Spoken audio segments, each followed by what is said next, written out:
ሶስት አስፈላጊ ዶክመንቶች ማለት ነው ከአዋጭ ቁጠባና ብድር የብድር አገልግሎት ተጠቃሚ ነው ወይ ነው መኪና ለማግኘት ከሚያስፈልጋችሁ ዋና ዶክመንቶች ዛሬ በዩቲዩብ ቻናሌ ሶስቱን ቻናል ፖስት አደረግላችሁ። ሶስቱን ዶክመንቶች እንግዲህ ፖስት አደረግላችኋለሁ ማለት ነው። ስለዚህ እነዚህን ዶክመንት ከያዛችሁ በየትኛውም ሰዓት እና ቦታ ብቻ ከአዋጭ ተቋም ብድር መጠየቅ ትችላላችሁ ማለት ነው። ብቻ ዋናው እነዚህ ዶክመንት እናንተ የሚጠበቅባችሁ አሟልቶ መገኘት ብቻ ነው። ስለዚህ እና ለማንኛውም ዌልካም ቱ ማይ ዩቲዩብ ቻናል ኢትስ ቦይ ቻፒ ነኝ እንግዲህ እንደምታውቁኝ። ስለዚህ ጋይስ የዚህ ቤተሰብ ወይም ፋሚሊ ያላችሁ ሰዎች ሰብስክራይብ ያደረጋችሁ ቪዲዮ ብትጀምሩ ደስ ይለኛል ማለት ነው።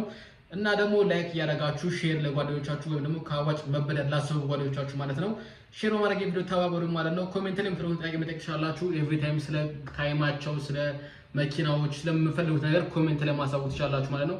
ሶ ሌትስ ጎ ቱ ዘ ቪዲዮ ወደ ቪዲዮአችን ማለት ነው። ስለዚህ ያልኳቸው እንደመጀመሪያ ያልኳቸው ሶስት ዋና የሚያስፈልጉ ለአዋጭ ዶክመንቶች ብዬ ከያዝኳቸው ውስጥ የመጀመሪያው ማለት ነው ማዘጋጀት ያለባችሁ ሜሬጅ ሰርተፊኬት ወይም ደግሞ ያገባ ያላገባ። ይሄ ምን ማለት ነው? ብዙ ጊዜ እኔም ካጋጠመኝ ኤክስፒሪየንስ አለው ነገራችሁ ያገባና ያላገባ ኤክስፓየርድ ያደረገና ያላረገ የሚባል ነገር አለ። ስለዚህ አንድ ሰው ያገባችሁ ከሆነ እንኳን ችግር የለውም ኤክስፓየር ዴት ላይ ጠይቋችሁ ይችላሉ። ግን ምንድነው ያገባችሁት ባለቤታችሁ መጥቶ መፈረም ይኖርበታል ማለት ነው በሰዓቱ። ስለዚህ ይሄን ዶክመንት የመጀመሪያ ዶክመንት ማዘጋጀት አለባችሁ። ያላገባ ሲባል ደግሞ የስድስት ወር ሲጀመር የሚሰጠው አዲስ አበባ ላይ የሚሆኑ በክልል ከተሞች አንድ ያላገባ ዶክመንት ውስጥ ለስድስት ወር ብቻ ነው። ከስድስት ወር በላይ ከሆነ አልታደሰም ማለት ነው፣ ወይም ደግሞ ኤክስፓየርድ አድርጓል ማለት ነው። ስለዚህ አዋጭ ጥያቄ ከመጠየቃችሁ በፊት እነዚህ ይሄን ፋይል የመጀመሪያውን ማሟላት አለባችሁ። ያላገባ ከሌላችሁ ያላገባ ማውጣት አለባችሁ። ያላገባ ካላችሁ ደግሞ ማደስ አለባችሁ ያልታደሰ ከሆነ ማለት ነው። ሁለተኛው ነገር ደግሞ ኢንካም ስቴትመንት ወይም ደግሞ ገቢያችሁን የምታሳውቁበት ኢንካም ስቴትመንት ማለት አንድ ሰው መኪና ቤት ማለት ነው ለብድር ሁኔታ ሲጠይቅ ምን ያህል እንደዚህ ተቋማቶች ምን ያህል ይሄ ሰውዬ የመክፈል አቅም አለው ወይስ የለውም የሚለው ነው ያለው። ይሄ ምን ማለት ነው? አንድ ሰው እንግዲህ ያው ቤት ግዙልኝ ካለው መኪና ግዙልኝ ካለ ይሄ ሰውዬ እንዴት ነው የሚከፍለው ብሩ? ትክክል ነው መኪናው ገቢ ላይመጣለት ይችላል፣ ግን ደግሞ ተጓዳኝ ገቢ ምን አለው? መኪናው የሆነ ነገር ቢሆንበት ይሄ ሰውዬ ኢንሹራንስ ወይ ደግሞ አደጋ ደርሶበት መኪናው ጋራጅ ቢገባ ክፍያውን አያቋርጥም ያቋርጣል። ስለዚህ ይሄ ምንድነው ኢንካም ስቴትመንት። ተቀጣሪ ከሆናችሁ የቅጥር ደብዳቤ ማስገባት ትችላላችሁ። ለማንኛውም ካልሆነ ደግሞ የአንድ አመት የባንክ ስቴትመንት። ያ ማለት ምንድነው? በሌላ አባባል ንግድ ፍቃድ ሊያስፈልጋችሁ ይችላል። እዚህ ጋር ንግድ ፍቃድ ያስፈልጋችኋል። ከሌላ ቦታ ገቢ እንደምታገኙ ማሳወቅ አለባችሁ ማለት ነው። ስለዚህ ሁለተኛው ምንድነው እንዳልኳችሁ ኢንካም ስቴትመንት ማለት ደግሞ ዋናው ነገር ያው ገቢያችሁ ማሳወቅ አለባችሁ። ለምሳሌ የሚገዛላችሁ መኪና የ2 ሚሊዮን ከሆነና ወራዊ ተከፋያችሁ 30 እና 40 ሺህ ከሆነ በኋላ ለአዋጭ የምትከፍሉት ማለት ነው በየወሩ እናንተ ሰዎች የመኪና ቢበላሽባችሁ የመክፈል አቅም አላችሁ ወይ? ለምሳሌ የቅጥር ከሆነ ከቅጥራችሁ የምታገኙት ብር አለ ወይ? የተወሰነ ብር የሚያግዛችሁ። ንግድ ፍቃድ ካላችሁ ሌላ የንግድ ቦታ ካላችሁ ያ ደግሞ ለእናንተ ሰፖርት ያደርጋችኋል አያደርግም የሚለውን ይሄንን ቼክ አድርጋችሁ ይሄንን ማሟላት ይኖርባችኋል።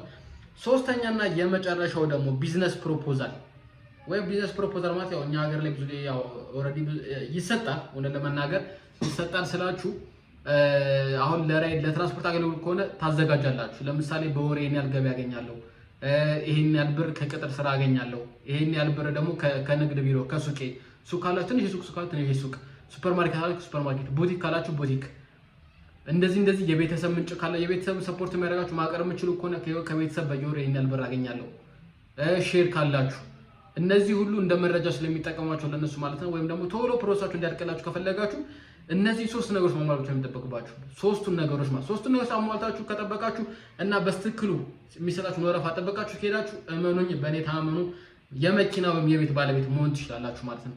ስለዚህ በጣም ቀላል መንገድ እንግዲህ በአዋጭ ወይም ደግሞ በአዋጭ ታባኑ እንኳን በብድርና ተቋም ቁጠባና ብድር ላይ እናንተ ብድር አገር ከፈለጋችሁ ኢቭን ኢፍ እሱ እንኳን ብቻ ቢሆን ባንክ ላይ ራሱ ብትፈልጉ ባንክ ላይ ቢሆን ለምሳሌ ምን ነው አንድ ነገሮች የሚጨምሩባችሁ እሱ ምንድነው ክሊራንስ ይባል ነገር አለ። የገቢዎች ክሊራንስ ማለት ነው።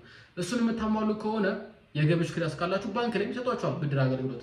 አሁን የነገርኳችሁን የአዋጭ ወይም ደግሞ ቁጠባና ብድር ላይ ያለው ነው። ማይክሮ ፋይናንስ የራሳቸው አላቸው፣ ባንክም የራሱ አለው። ቁጠባና ብድርም ሶስት ባይዘው የተለያዩ ነገር ናቸው በጣም። ባንክ አለ፣ ቁጠባና ብድር አለ፣ ከዛ ማይክሮ ፋይናንስ አለ።